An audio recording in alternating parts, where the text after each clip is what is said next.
Confesiones que arruinan vidas, parte 9. Confesión 1. Mi amiga anunció mi embarazo para hacérsela importante. Solo se lo había contado a 3 personas. A mi mamá, a mi hermana y a mi mejor amiga. Tenía 8 semanas y todavía no quería hacerlo público porque ya había pasado por una pérdida antes. Ella me abrazó, lloró conmigo y juró que no iba a decir nada hasta que yo estuviera lista. 2 días después empezó el infierno.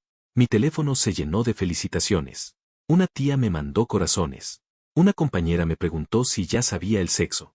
Hasta la vecina de mi mamá la paró en la calle para decirle que qué emoción. Yo no entendía nada hasta que vi la historia de mi amiga. Había subido una foto de 2 cafés, una prueba de embarazo borrosa y una frase ridícula sobre cómo ciertas noticias cambian familias enteras. No puso mi nombre, pero sí etiquetó el restaurante donde yo había ido con ella esa mañana y usó mi apodo de infancia en otra historia. Lo hizo para que todos adivinaran y fueran con ella por más detalles. Cuando la encaré, se puso a la defensiva. Dijo que no lo confirmó directamente y que solo estaba emocionada. Luego remató con lo peor. Me pidió que no me enojara porque gracias a eso su cuenta estaba creciendo muchísimo y varias marcas de maternidad ya le habían escrito. Le respondí en el grupo donde ella ya estaba reenviando felicitaciones. Puse capturas de sus mensajes pidiéndome una foto de la primera ecografía para subir una sorpresa y también el audio donde admite que lo hizo porque necesitaba engagement. Su propia hermana comentó primero y le dijo que conmigo ya se había pasado demasiado. Perdió 2 colaboraciones en menos de una semana y yo corté toda relación. Quiso colgarse de una noticia que ni siquiera le pertenecía y terminó dejando claro que para sentirse importante era capaz de vender el momento más delicado de otra persona.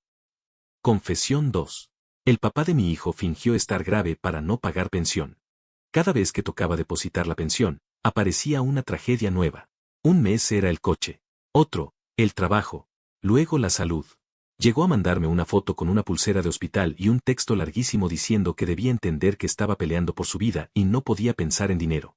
Yo aguanté más de lo que debía porque no quería que mi hijo sintiera que yo vivía en guerra con su padre.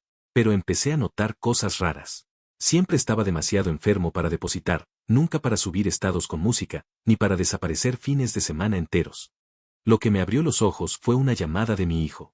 Me dijo emocionado que había visto a su papá en redes con lentes oscuros y una alberca enorme atrás.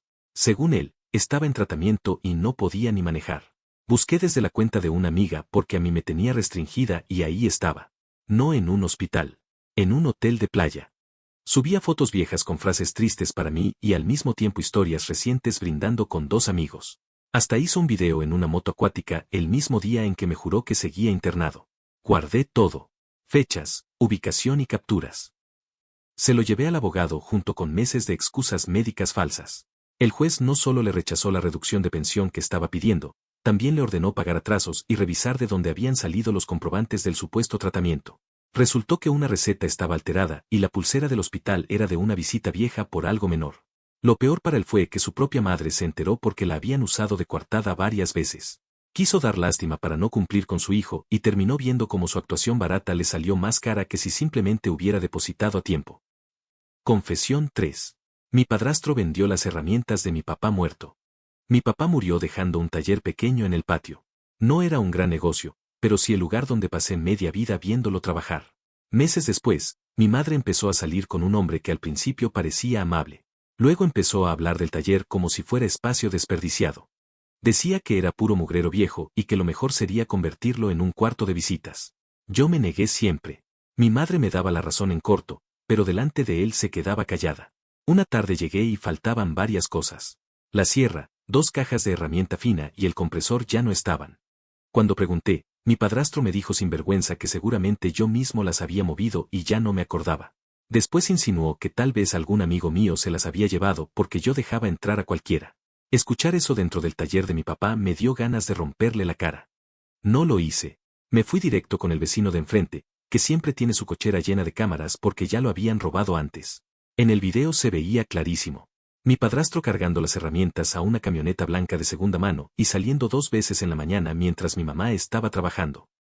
Con el video y los números de serie encontré 2 piezas publicadas en una página de compraventa.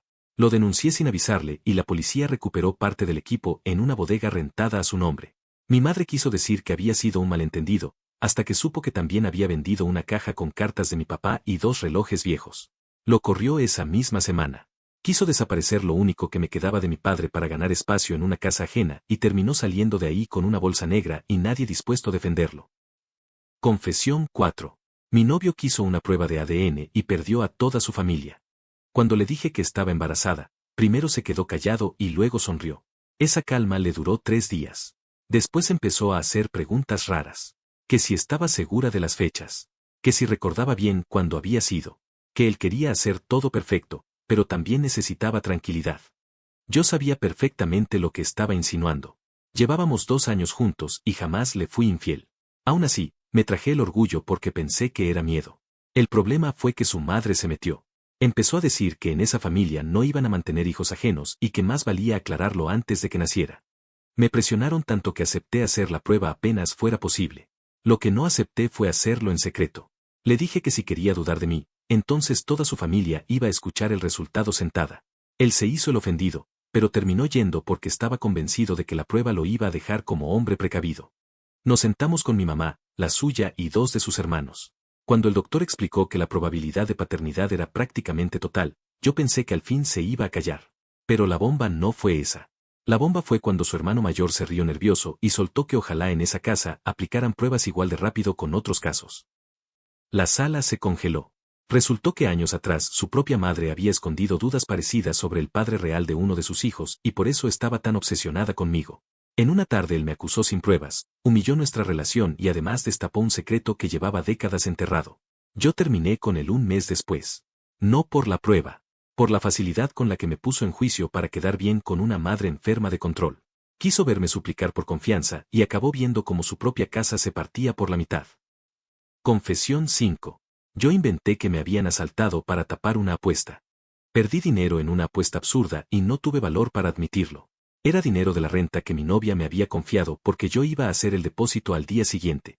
En lugar de asumirlo, armé una historia. Dije que saliendo del cajero me habían seguido 2 hombres y me habían quitado todo. Ella me creyó al instante. Hasta lloró conmigo. Mi suegro quiso acompañarme a denunciar y yo acepté porque pensé que con una denuncia falsa la historia quedaría cerrada. Ensayé tanto la mentira que empecé a sentirla casi real. Ese fue mi error. En la fiscalía me preguntaron hora, lugar y recorrido. Contesté todo. Luego pidieron revisar cámaras de la plaza porque había varios negocios alrededor. Yo seguía actuando indignado, seguro de que no se vería nada claro. Pero sí se vio. Se me veía a mí saliendo del cajero tranquilo, caminando solo y entrando 20 minutos después a una casa de apuestas que estaba a 2 cuadras. Todavía intenté decir que entré por miedo y confusión. Nadie me creyó. Mi novia se quedó callada todo el camino de regreso. En la noche revisó mi celular y encontró las conversaciones donde yo mismo presumía que iba a recuperar la renta doblándola en un juego. No me dejó por haber perdido el dinero.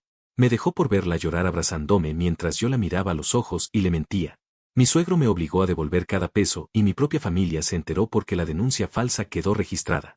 Quise tapar una estupidez con una historia de víctima y terminé quedando como algo peor que un apostador irresponsable. Quedé como un cobarde capaz de inventar un delito con tal de no aceptar que se había arruinado solo.